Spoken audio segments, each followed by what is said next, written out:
বছরের শুরুতেই জাঁকিয়ে শীত পড়েছে। দক্ষিণ দিনাজপুর জুড়ে বইছে হিমেল হাওয়া।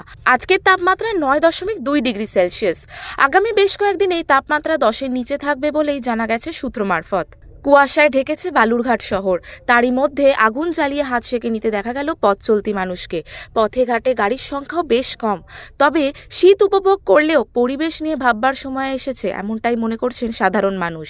পরিবেশের যে ভারসাম্য রক্ষা হচ্ছে না, এটা যে সাউথে এবং দক্ষিণবঙ্গে মানে সাউথ বেঙ্গল, নর্থ বেঙ্গল, এ দুটো কিন্তু আগাগোড়াই কিন্তু তারতম্য আছে। এটার সঙ্গে শুধুমাত্র যদি আমি এই গাছ কাটা হচ্ছে বা অন্যান্য ডেভেলপমেন্ট হচ্ছে এটা চালিয়ে দিলে হবে না।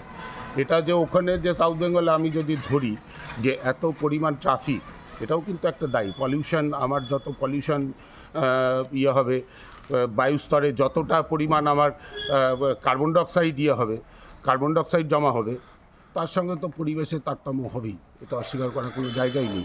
শুধু উত্তরবঙ্গই নয়, শীতে কাবু দক্ষিণও। হাওয়া অফিস সূত্রে খবর, 4 জানুয়ারি থেকে হালকা বৃষ্টির পূর্বাভাস বর্ধমান, বাঁকুড়া সহ পশ্চিমের কিছু জেলাতে। ফলে তাপমাত্রা বাড়বে দক্ষিণে। তুষারপাতের সম্ভাবনা দার্জিলিংয়ের উচ্চ পার্বত্য এলাকায়। দক্ষিণ দিনাজপুর থেকে শঙ্কু কর্মকার, ওঙ্কার বাংলা।